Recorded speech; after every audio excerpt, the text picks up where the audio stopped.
talented, gorgeous, and tall friend. Don't worry, I didn't resent you for any of that my whole life, I swear to God.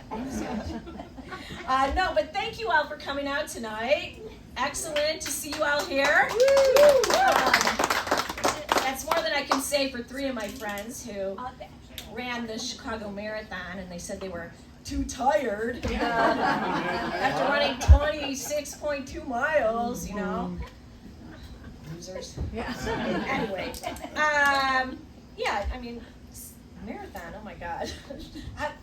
I don't even have a chance. All the training in the world, right? Like, come on, you guys. Stop taking such big steps. I don't know. Anyway, okay.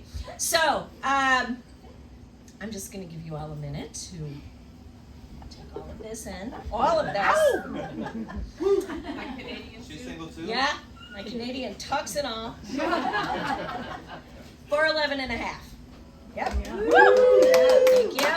Yeah, and I am hanging on to that last half because, you know, my mom, over the past few years, she's lost 4 of her halves, and, you know, there's not much left. I know my mom's out there somewhere.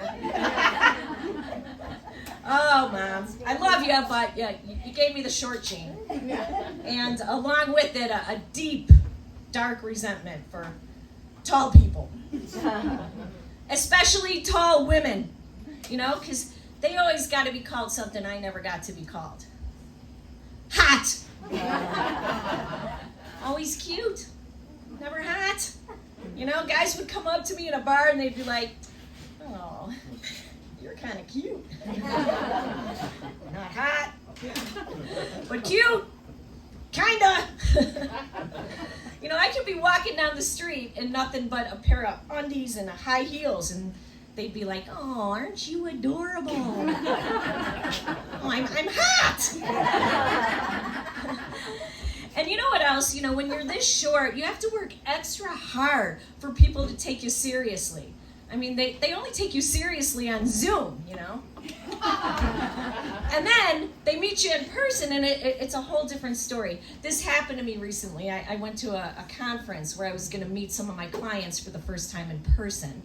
And the first thing I walk in, I hear, Deb? Linda? Deb?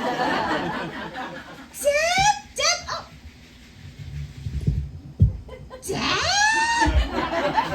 Oh my God! On Zoom, you have such a big personality, but now that I meet you in person, I feel like I can condescend to you.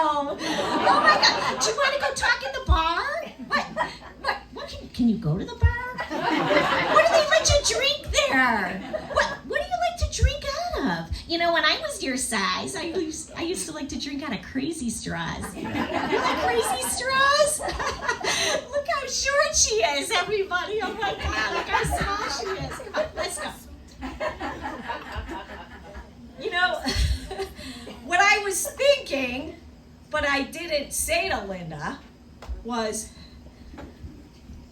Linda? Oh my God! I never knew you were such a huge personality! And those feet! Really huge! Oh, you know, and people like Linda, they don't understand. Also, a lot of things are hard, like clothes shopping, right? They have very few options for people like me.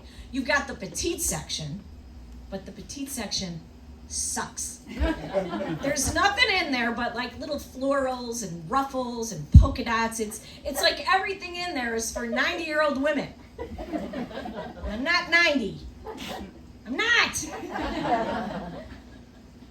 So then I try the junior section, you know, thinking something a little more youthful. Well, all they have over there is hip huggers and midriffs. Hip huggers and midriffs. Doesn't work. There's no mid. So inevitably, I wind up in the kids section, and you know what? Actually, everything over there kind of works for me, I gotta tell you. So I got a whole closet full of pink sparkly t-shirts that say Daddy's Little Princess. And they have these pants over there, the largest size pants that they have, they're called Husky. I'm a Husky.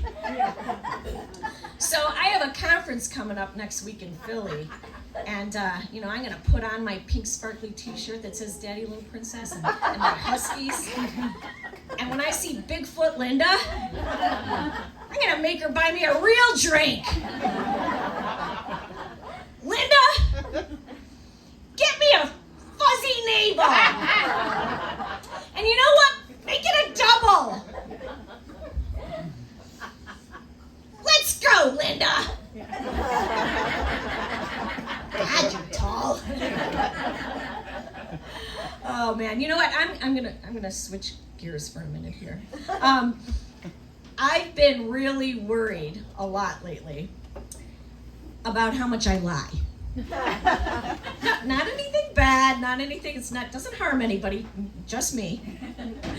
And it comes out like automatic pilot. Like I can't stop it, and it's just about the stupidest little things. Like, for example, a bunch of our employees were talking in the office this week in the lunchroom about how often they change their sheets. You know? Yeah. And so they asked me, "Hey Deb, how often do you change your sheets?" Who, me? Every Sunday, like clockwork. I haven't missed a Sunday in 25 years. How often do you change your sheets? When was the last time I changed my sheets? Christmas? 2020? Ew.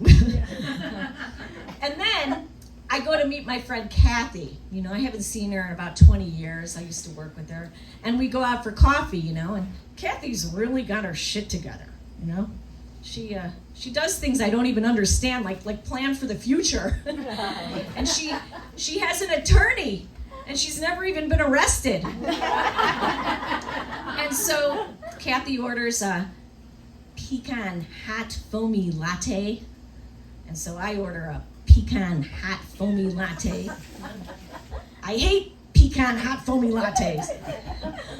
And then somehow the subject turns to planning for our deaths. And she turns to me and she says, at our age, you just never know what's going to happen. So Stephen and I, we've set up our trusts. You and Mark, you've set up your trusts, haven't you? Kathy! I set up our trust. I did that we did that when we were dating. Before we even knew each other, we set up our trust, for God's sake. Oh, and also, Kathy, our checking accounts, we have a rule. We never let our checking accounts get under 4 digits. Yeah. Because if that happens, we just take money out of our other checking account and put it into that one so we don't break the 4-digit rule,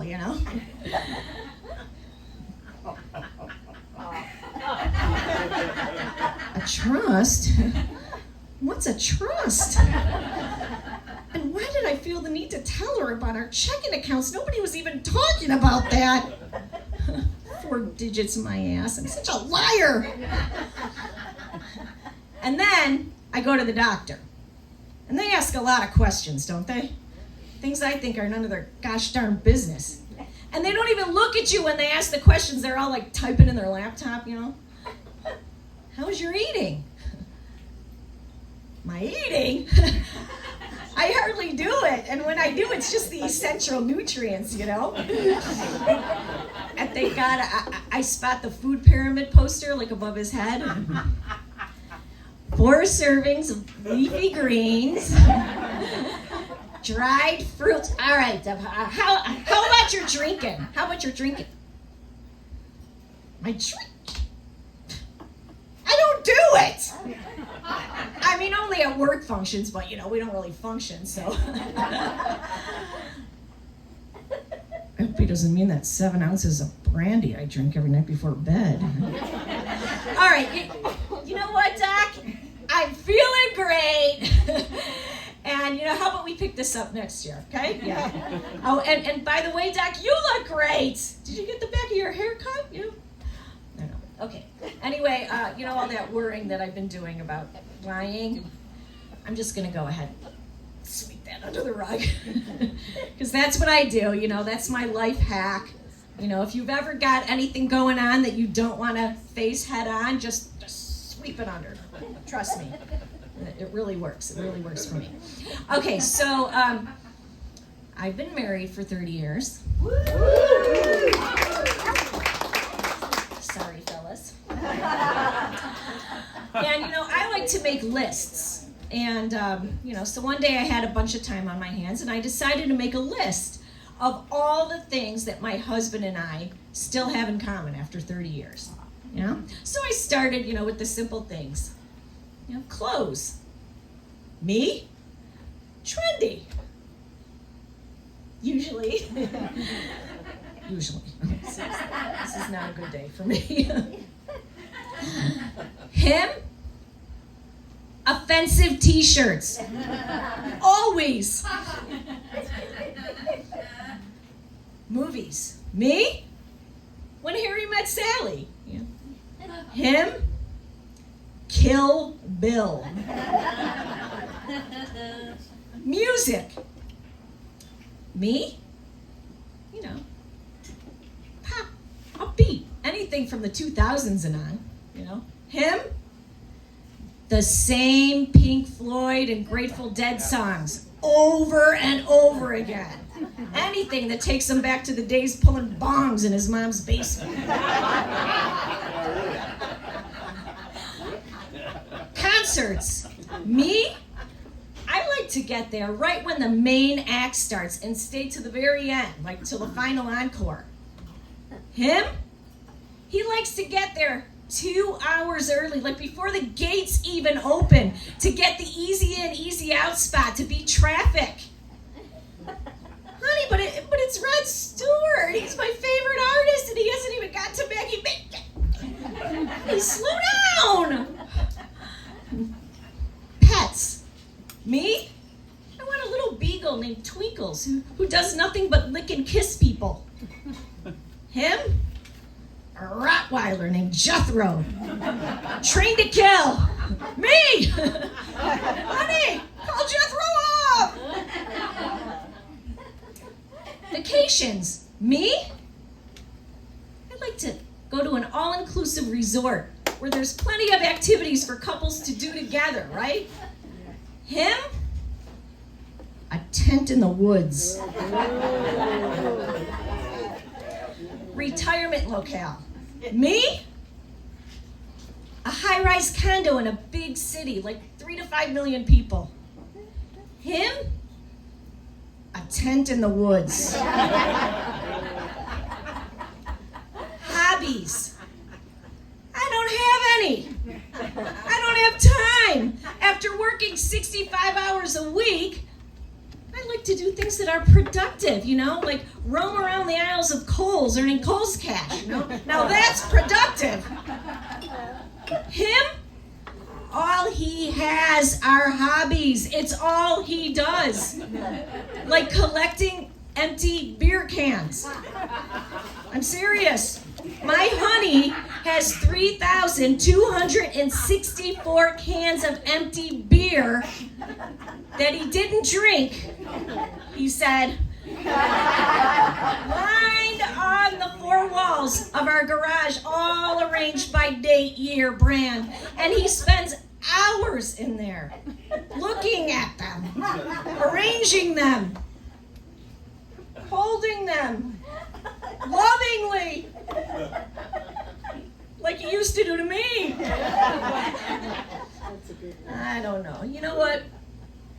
This list making thing has been really eye-opening. Having things in common with your husband, overrated. I'm just gonna go ahead and, sweep that one under the rug too. Everything else. All right, thank you, everybody.